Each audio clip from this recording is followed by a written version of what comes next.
Hey guys, this is Rubin Report, now with mugs. I'm Dave Rubin, and I have two of my favorite people. I often say favorite people, but we have two great people. You know, sometimes I say great or favorite, and then it's like one good person and one kind of throwaway. This week, not the case. Miss Kelly Carlin, Chad Einbinder. Welcome to the big show, guys. Very excited to be here. A couch. A couch. How do you feel on the couch? That's what I'm asking very people. relaxed right now. Chad, do you feel a little bit of IKEA heaven happening? I just want to say that out loud. I'm okay with it. We spared no expense. All right, we got a lot to get to, so let's get right to it. All right, I'm sure you guys have heard about this, but there was an awful plane crash in the French Alps.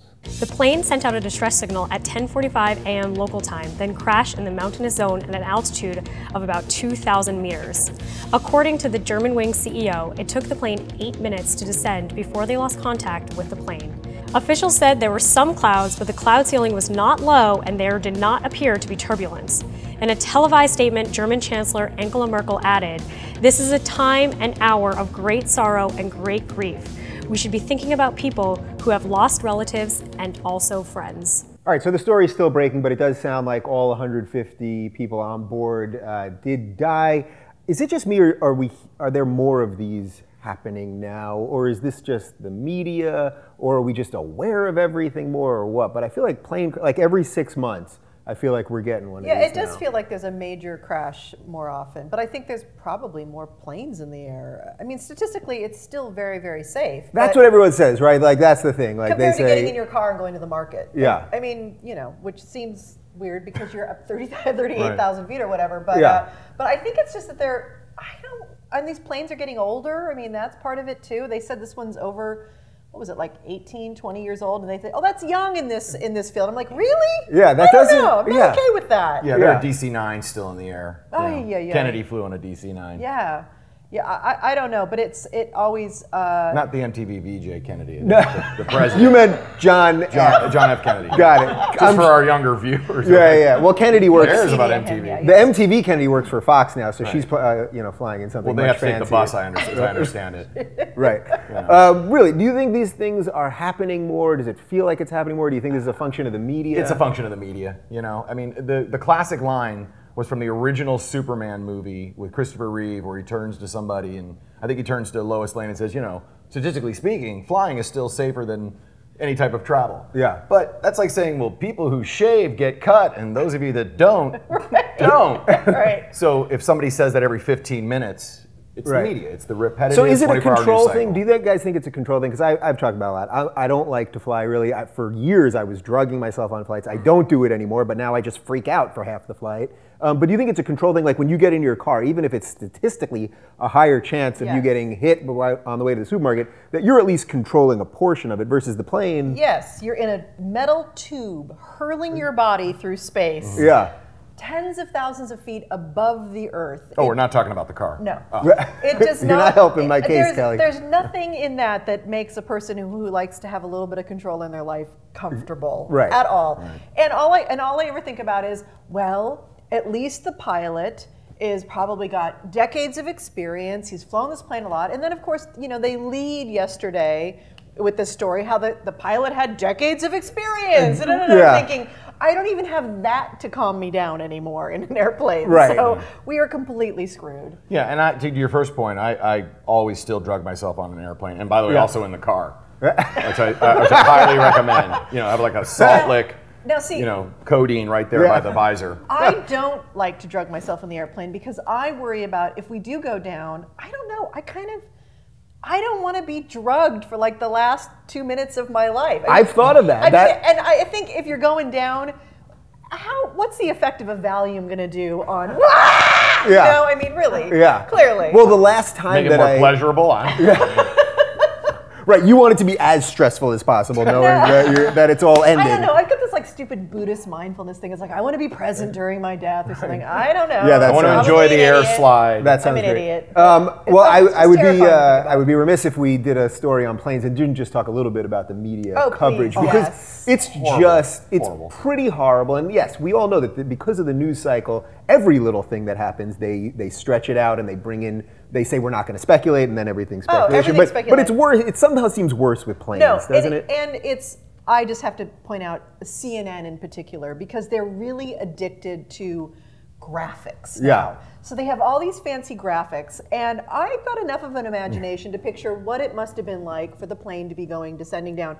Now they've got these special 3D graphics that are showing you exactly what's happening. So for your first-person shooters at home, you can play along with the crash. Yeah, and the terror is rising up in me, and all I could think yesterday was, this is officially plane crash porn. Yeah. I mean, there's no other way to put it, and PCP. it's disgusting. It's horrific, and I had to turn my TV off. Is the case of CNN, real quick, is the case of CNN even particularly more bizarre because they did the months and months on the other plane crash, and the plane was never found, and yet every day they were saying breaking news as if the breaking news is we found out what happened. All I can think it was their news director had a very large hard-on yesterday. Yeah, huge boner. And it's disgusting. Everywhere he went. The worst part for me was when I watched again this morning, now that there are facts that, it's a debris field, the plane pulverized into a mountain, nothing bigger, quote unquote, than the size of a small car, which I thought was going to be some branded content, but they didn't mention a brand of the car. And then the worst part of this whole thing is that the guy explaining the coordination of the Spanish investigation team, the German investigation team, and the French investigation is a French guy. Nothing worse than having to be taken through a news cycle from a guy that sounds like he's too busy to be here. It's a plane, it crashed, I'm busy. I mean, it was horrible. I'm watching this guy, he couldn't look more bored, more put off. I'm waiting for my food. They must love you in Paris. Wow. I've dated the French. They're not easy. Anyway, what do you think of this segment? Do you like to fly? Let us know in the comments down below. Please. Ted Cruz is running for president of what? I have no idea. Cruz was first elected as a U.S. Senator 3 years ago as a Tea Party candidate, defeating Texas Lieutenant Governor David Dewhurst. All right, so Ted Cruz basically strikes me as a used car salesman with a little extra pinch of Jesus or something in there. How do you guys feel about it? I know you're big right-wingers, big Tea Party people, both of you. How do you feel about the Ted Cruz? Well, I went to the wiki page for Ted Cruz, and it's actually Cuban for asshat, is what Ted Cruz actually translates to. I mean, this guy, it's one of those scary things. It's that whole Dead Zone, the Martin Sheen character. These guys are so ridiculous, but that makes them also so incredibly dangerous. It's Sarah Palin with a penis. I assume. Smarter, way more educated, way smarter. So that's the dangerous part to me. This man is intelligent. He's a good speaker. He's very ambitious. Yeah. I was reading about him last night, more in depth of what he stands for, and there's some things like he wants to go after Wall Street. Yeah, let's go after Wall Street. I mean, there's some of that Tea Party stuff that I agree with, but this does make him very dangerous. Now, but the thing is that he is so right wing, and he loves pissing off the mainstream Republicans, and we know that even if he does well in Iowa, even if he does well in New England. The mainstream party boss guys are not going to let this guy get away with anything. He's not Reagan. He's not a centrist. So basically, he'll do well in those early primaries when you have to really go to the base and the Tea Party comes out to Iowa. Let's not forget, Michelle Bachmann won the first Tea Party, or the first Iowa straw poll. Yes. My view is so much more radical on all these guys. And whenever we bring up Reagan, it's like, Reagan was one of the biggest criminals ever. Completely. He streeted, he cut the human services budget, which created the homeless population, which we now just feed people into because there's no beds because they took away all the federal funding. The guy was a complete criminal. And to hold him up now is like, well, that's the far right barrier that we don't want to cross over. And guys like Cruz are so dangerous and so incredibly wrong and lie on just about every sentence the guy says about Obama. It's not about protecting Obama and his legacy and standing as a president. It's that this guy's lips are moving. He's lying. Yeah. And nobody calls him on it. We all fall into this let's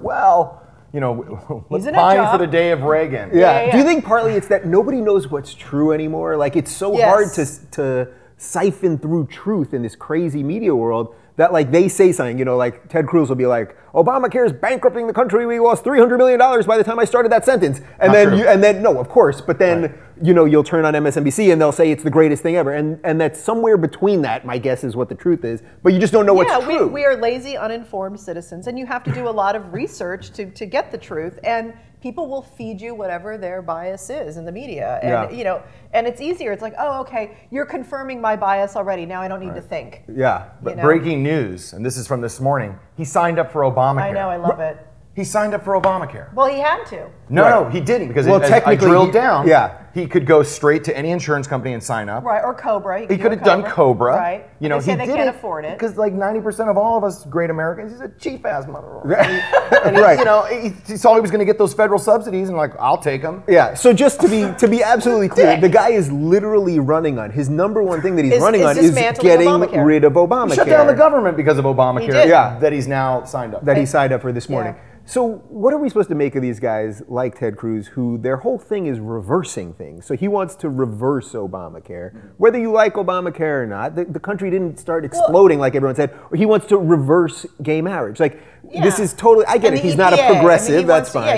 They want to dismantle everything. By the way, he's in charge of one of the foundations that runs NASA. This is a guy who doesn't even believe in climate change. Or science. Yeah, so what are we supposed to do with this guy? Well, this is what I really believe, like in a large, big picture cultural way, is, you know, these guys come up and you know, our system works on the fact that the far right and the far left stretch at each other, and that we all come together somewhere in the middle and compromise.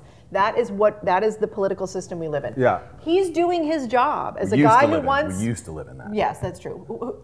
Ideally, we live in that. The right just kept pulling so far; it kept dragging everything. Yeah, exactly. And so he's doing his job as the one who wants to dismantle everything. Now, of course, you know, if we can turn back the clock to the 1900s when there was none of these regulatory you know, agencies and things. You can look at, you know, child labor, and I mean, just everything was horrific. So it's an insane thought. But for me, I am happy about it, because I think people like this motivate the other side's base. You know, it motivates them to get busy, to vote, to get the truth out about these kind of, you know, candidates, and get people off their asses and you know. Yeah, I basically agree with that the guys that are on the fringe of both sides, it usually seems to be on the right, that they do actually empower a lot or activate a lot of the people on the left to like wake up and be like, could be Cruz. They're very noisy and very strident. Do you agree with that? No, I can't, and I'll tell you why, because that's one of those like, well, you know, that's going to help me get up off my couch and stop playing video games to go vote. What if, let's just play this game for a second, what if a Sarah Palin gets, you know, one heartbeat and a couple of menstrual cycles away from the presidency? What are you saying? I had to try. What if a crazy that didn't even make sense. asshat like Ted Cruz becomes the vice president? And then, you know, somebody, for whatever reasons, he ends up being the president. You know, then we were like, oh, I guess we weren't motivated enough. These guys are so dangerous. No, I agree, because so dangerous. When Bush was running the first time, I thought, there's no way, he's a fucking idiot. There's no way. Yeah. Well, we all know he kind of illegally got the presidency, but it happened, and look where we are now because of it. It's so lovely. And yes, of course, I agree with it. You have to be strident with these people, as strident as they are, and it is terrifying. And yet the comedians are all licking their lips. They're very happy. Absolutely, the comedians are. All right, well, what do you think? Are we being too tough on Ted Cruz? Is Ted Cruz the Antichrist? Let us know in the comments right down below. All right, so we had to do one story on ISIS that I saw this morning. Tatooine, which you probably know from Star Wars. That's where Luke and his family lived. It was the desert planet. Tatooine was shot and filmed back in the 70s in Tunisia, in a town called Tatooine. Chad, am I right on all this so far? Yeah, so far. I'm all right on this. And it has just fallen. The actual town, it's spelled slightly differently than the way they did it in Star Wars, but the actual town of Tatooine has fallen to ISIS. You know, we did a story a couple of weeks ago about ISIS destroying all these artifacts in Iraq and Tikrit, these things, the ancient artifacts that have existed for, you know, hundreds and thousands of years. And when I saw that story, it's incredibly upsetting. But this one, I mean, Star Wars, I've got it in the set right there. I love Star Wars. Almost everything I believe is based in Star Wars. Like, this one hit me in a different way. I was like, I mean, this shit is just completely out of control. And I know that sounds crazy because they're beheading people and burning people, and I don't want to dismiss any of that. But when you can actually destroy future artifacts, that's a strange thing. Ooh. That's good. That's powerful. Right. That's what we call a thinker. Whoa. That was right, because that's something that years from now people would be like, right. And there were, just months ago, they had tours to go there. People would go on vacation to see where Star Wars was shot, and it's literally being overtaken by ISIS. Do you think this will actually motivate the American public to get behind real military action now? Because their Star Wars set has been... You know, I know you're being slightly sarcastic, but I was a little more for military action after, or at least fire up the Death Star. You know had there fire up the Death Star. Had there been a recruitment office near my house, that, you know, and clearly these are the droids they're looking for.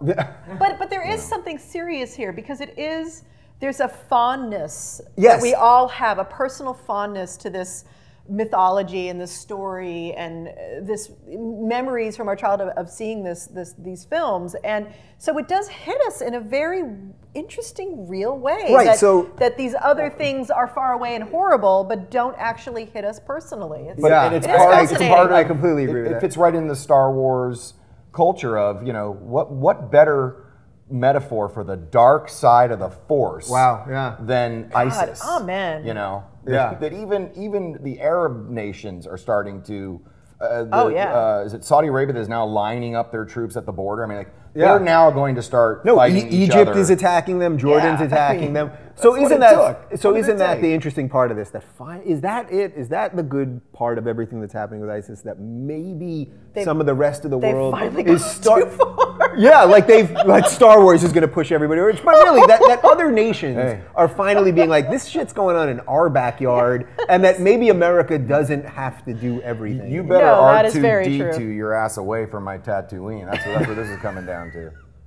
I'm just picturing, bring us home. You kids out there who like to do fun videos, someone dress up in cosplay and do a cosplay versus ISIS thing. This needs to happen. One of you listeners, watchers out there, please. Yeah, like Raphael from Ninja Turtles versus that guy that sounds like Ali G. How about C-3PO trying to negotiate with one of these Jihadi John or whatever these guys? Where is Obi-Wan Kenobi when we need him? Where is he when you need him? Anyway, what do you guys think? It's a terrible story. The idea that this town is being ransacked by ISIS now, it's really upsetting to me. What do you think? Could Star Wars start getting people to gin up to maybe do something?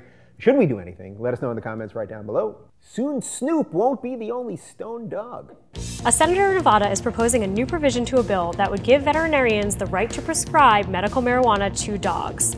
The senator is hoping to add the provision to a new bill known as SB 372 that will overhaul Nevada's medical marijuana law. I want to move to Nevada just so that I can say my senator is named Tick Segerbloom. Yeah. I like this Tick Segerbloom. I like him too. Stone dogs. I know you guys, you're both dog people. Yes. You're both, you know, you're for medical. Participated. Yeah, and you have terrible glaucoma. Inhaling of the marijuana. Yeah. How many dogs have I gotten stoned in college? I mean, can't even count. Yeah. Could anyone possibly be against this? I don't know how, but I'm sure we'll find them. Yeah. I'm sure they'll come out of the woodwork. Yeah. I just think that. The cat people. Right. I just want to know. It's the cat. It's the pro-cat marijuana people are going to be against. What? Yeah. Grumpy cat. That cat could use a little. Grumpy cat could use a little weed. Could use a little weed. Yeah. So I don't get it under any circumstances. The whole entire Jack Russell Terrier line should be stoned all the time. No offense. Well, yes, and I have one, as we know. That's what we should have done. Just listed a bunch of dogs and what kind of weed they would like, and sativa, indica. Anyway, so at some level, I can understand. I am obviously totally for legalizing weed altogether, and certainly for medicinal marijuana for children, for anyone that needs it, for any kind of medicinal purpose. But I guess I could understand at some level somebody that would say they're against weed recreationally because it's going to screw with your mind. I don't believe any of that. It's never proven. No one commits crime on pot, blah, blah, blah. But what I don't get is how could anyone be against this for animals, right? Your dog's not going to get stoned and go do that bad stuff that they think people are going to do. No, but really, who needs a dog who's got the munchies?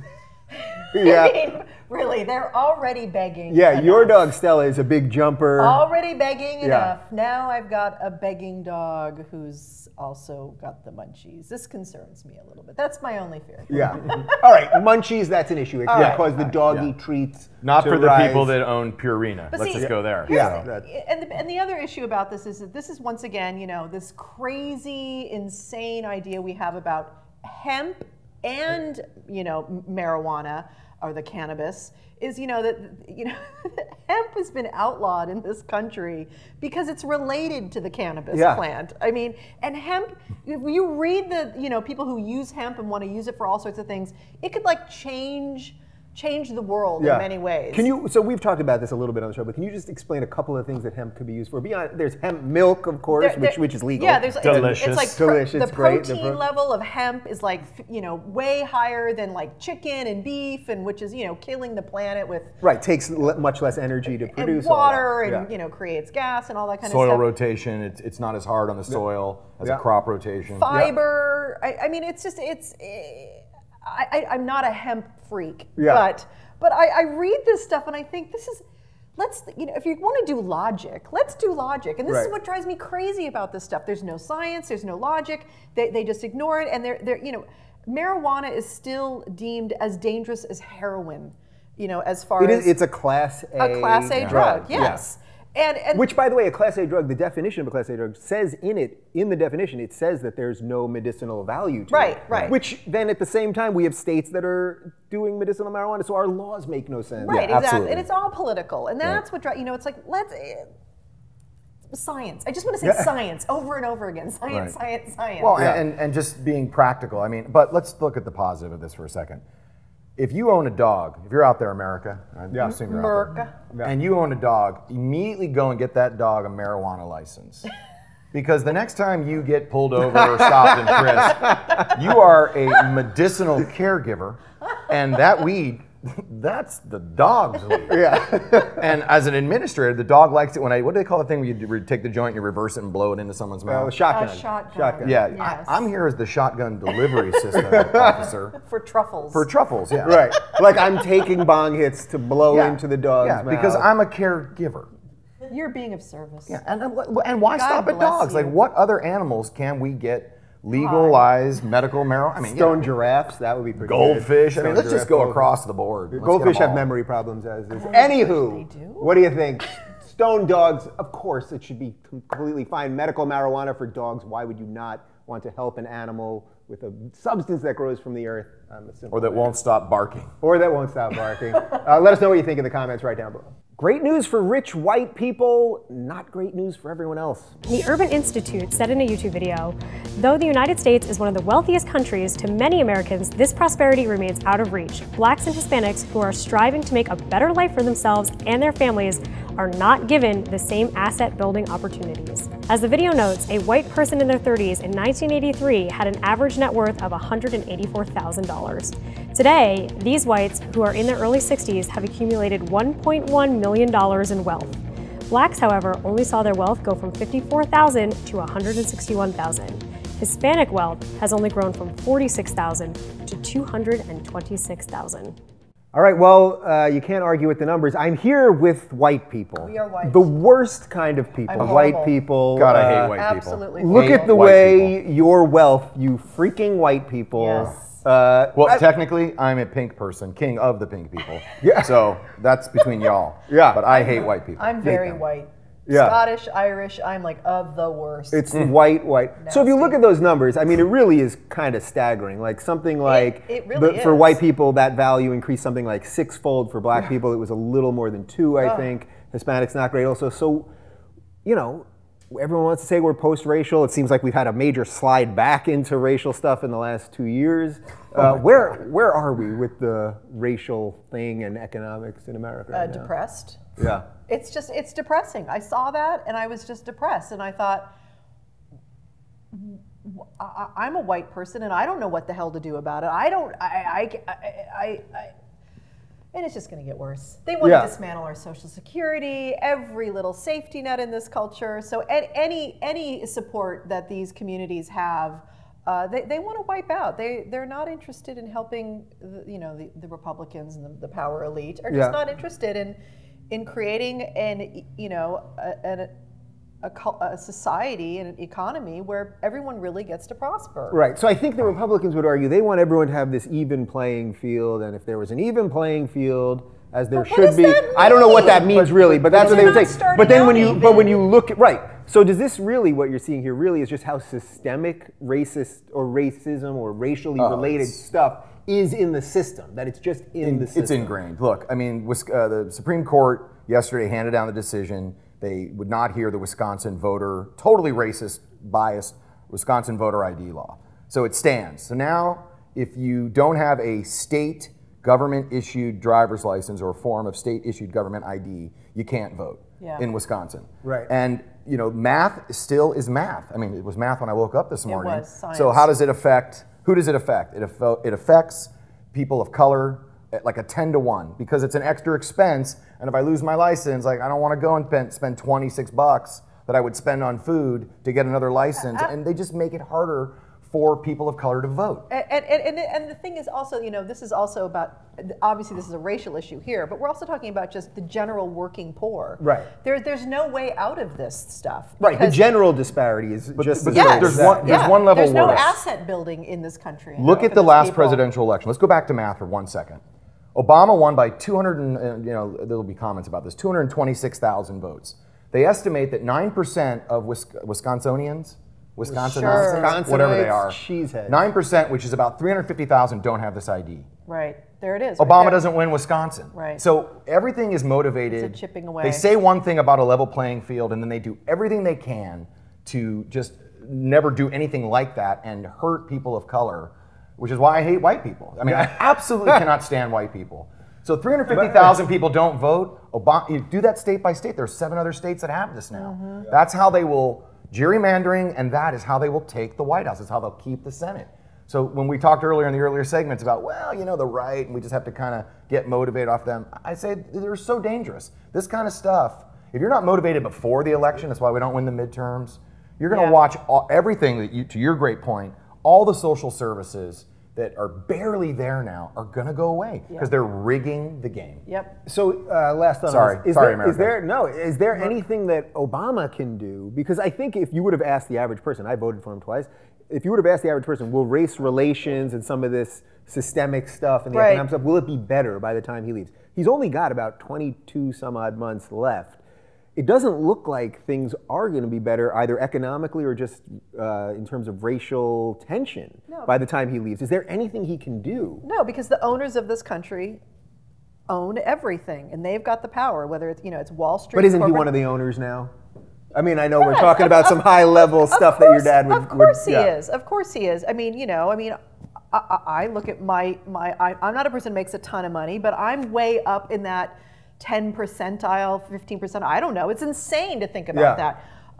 But the people who really own all of the power and have all the cash in this country, they're not interested in changing the system. And there's a few of them that are, and bless them for that. But they've got all the power. You know, the money is the power right now, and it's been going this way for the last 30 years since Reagan. I mean, especially when the neocons really started plotting all of this 30 years ago. They've done a great job, and it was a great country, and I really don't know if it ever will be again. I'm for roadside sterilization of white people. And I think if you're a person of any racial hue, roadside, you know, because it could be like, you know, you get your oil changed and then snip, snip.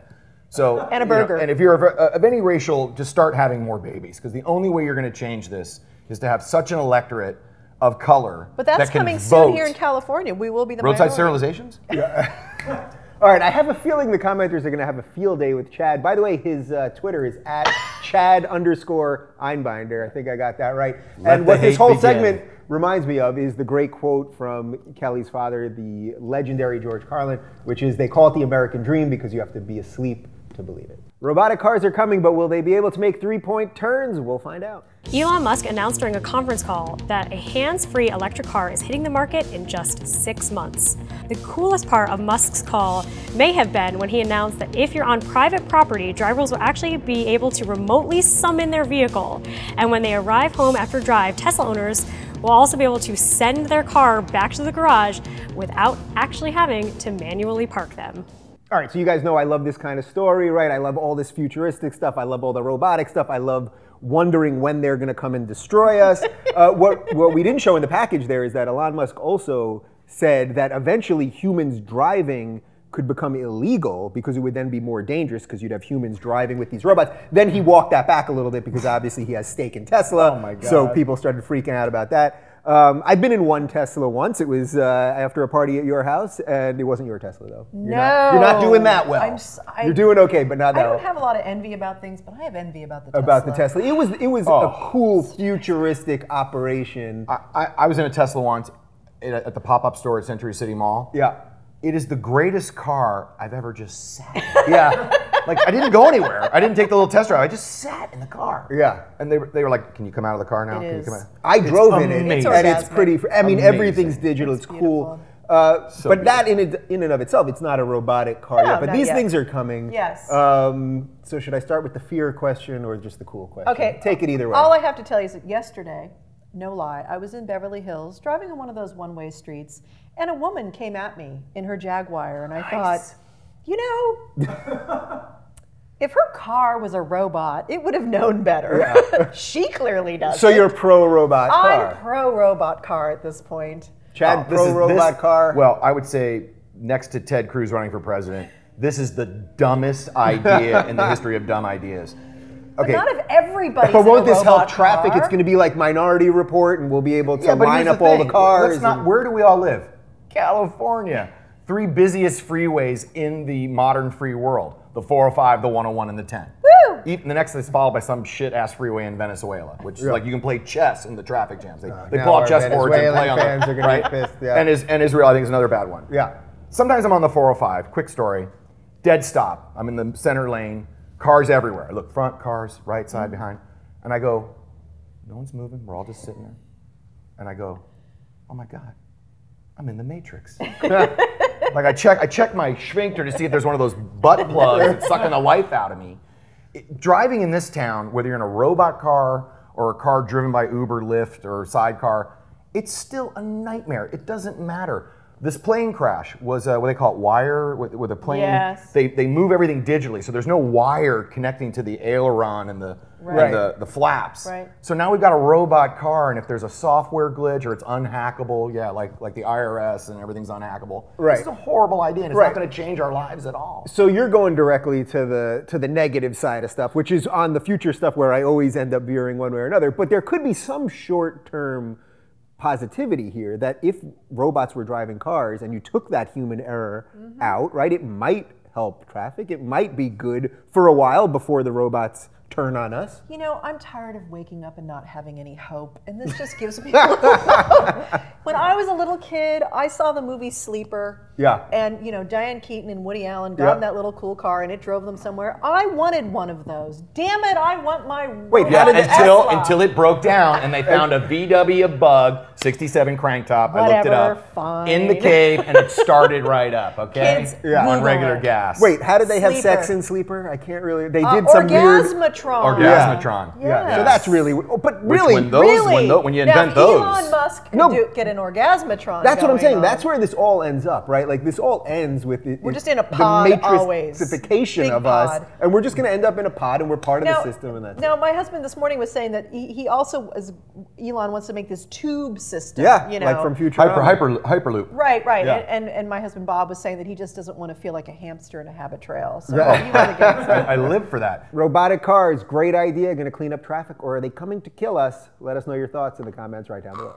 We're getting one step closer to the pre-crime in Minority Report. Where is Tom Cruise when you need him? Mobile warrants will give police the ability to enter a private residence anywhere at any time. But does making a warrant acquisition easier for police mean justice will be better served? In Butte County, police no longer need to physically get a judge's signature to execute a search warrant. They can do it all on their iPhone. All right, so this story combines a lot of my favorite stuff, the debate that we're always having about privacy, technology, the future. On its face, this seems scary to me. The idea, I get it, we're all walking around with phones, so if a cop wants to get in someone's house, instead of having to go to the judge and go through the process, they can just do it on their phone, and that's the way technology is going, so okay. Right. But on the other side of it is maybe having that moment to go to the cop, having that time, that allows our system to have some correction in it, and that we shouldn't just be allowing our law enforcement to just be willy-nilly, like literally clicking a button, having a judge or a robot somewhere click another button to say, okay, you have the warrant, go for it. So there's something about this that I don't like, knowing the trends that we have in general about privacy and things like that. Yeah, no, I think it's an interesting thought, but I think the cops who want these warrants are going to get them either way. Right. You still have to go to a judge, thankfully, and I don't think you can. But you can do it all on your phone. You don't actually have to like file a paper somewhere. You could be on the fly doing this. You know, like how we order pizzas. Yes. Right. You know, and if they're hunting down a serious criminal and there's some sort of timing issue, I think this is a great thing. You know, I mean, you know, someone like Robert Durst, maybe. Right. But you know, giving police more power to do their job in ways that harm people's civil liberties, that does scare me. Okay. So she got there. I didn't know if she was going to come with me, but she got there. I see this as it makes no difference. You know, the internet's faster, the world is faster, yes, it is. Everything's worse because it's faster. Scary. We talked about that last time we were on. Yes. Yeah. So really, you know, just as a test, what I did was I called in that this location here at RYOT is a mobile meth lab. So I wanted to test. No, I'm kidding. But you know, really, what are we doing? It was a great. You know, when you do this show, the producers of the show send you links to the articles and the topics. And I was reading on the RYOT website the great article about this, and they talked about some of the specifics where all they're able to do with this is cut down the lag time for where a meth lab can then flush the drugs. Right. That I think is important. Exactly. Right. So really, what's changed though? So they can get the warrant faster. So if they're coming in to get you and you're completely innocent of everything, and you had the same name as a criminal, your name just happened to be, you know, Jose whatever, Colombian drug dude. Right. Unfortunately for you, and you were raised Jewish, which makes no sense. No, it just means that mistake is just going to happen faster. It's not going to change the outcome of that. You'll be exonerated or you'll spend 20 years in prison. So I get that part, and that's what you were saying at first. But I do have this. I always have the concept of the slippery slope, where suddenly we have issues with law enforcement and trust of law enforcement right now, and that we're just giving them more power to quickly do things, and how do we unravel that if it gets out of control? Yeah, but the reality is that you can't. Right, but you know, this is just one more thing we're going to have to keep an eye on. Yeah, like we don't have enough to do already. Yeah, how many eyes do we have now? Because I'm running out of energy. I like to awkwardly think in a 360. You know. Yeah. Is anyone behind me right now? Because some of these cameras are. There's nobody behind you. There might be. Anyway, digital search warrants, I guess there's something good there, but it seems like a slippery slope. What do you think? Let us know in the comments right down below. Just do it. Differently for girls. The sports apparel giant teamed up with the Japanese fashion label Sacai for an 8-piece Nike Lab Sacai capsule collection. Writer Megan Wiegand said in a piece for Slate, Nike called it a bold expression of femininity. In reality, it's comical and insulting to female athletes everywhere. Okay, so we're going to link to the article with this down below, and you'll be able to see some more pictures if you want. When I first saw the article and I saw what you're seeing there in the video, I thought it was a joke. Like, I actually thought it was a joke. Yeah. I know many guys that are athletes. I know many girls that are athletes. I get it. Girls' things have to be cut slightly differently for their we got some hips. Bodies. The hips are a little different. Maybe, you know, in the shoes, boobage. maybe it could be a little. I'm aghast. You don't like when you're driving the lane, you play basketball, you don't like a nice cape? A cape? No. Slam-a-jamma? You don't want a little cape flutter? You know what's funny? My first thought was picturing myself like jumping and a cape swoop. But really, like, this seems so ridiculous because athletics are like the great equalizer, and it's up to you and, you know, your abilities. And now girls have to be girlier.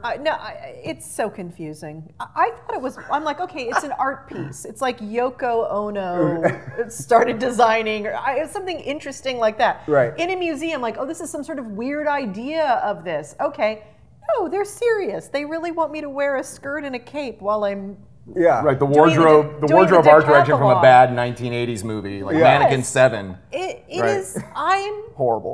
What are they smoking there? So is this just dogweed? So I guess the other part maybe is that this is just like Fashion Week when they just that's like what I was thinking, like haute couture, insanity. And no one's going to wear any of this stuff that they just talked about. I got to say, I was a little bummed at this one. You know, you cut the Whopper scented perfume for the non-story of the Nike women's wear. I mean, wait, just to clarify what happened, we were going to do a story about Whopper scented perfume, but we think it might be an oncoming April Fool's joke. We'll find out soon enough. Continue. Oh, now I'm crushed. That's not real. we thought it was real, but then go out and buy a woman's cape and play hoops by myself.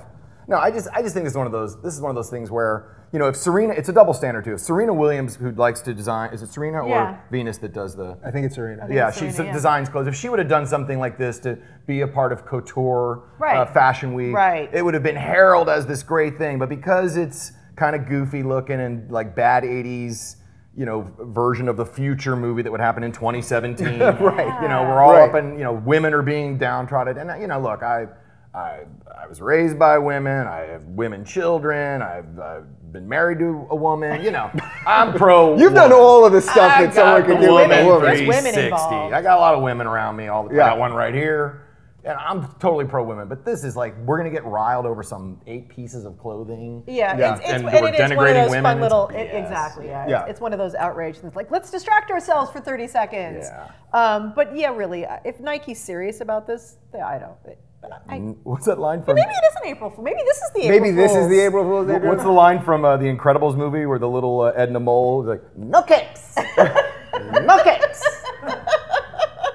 All right, we exercised our outrage on this one. Are you upset at Nike? Let us know in the comments right down below.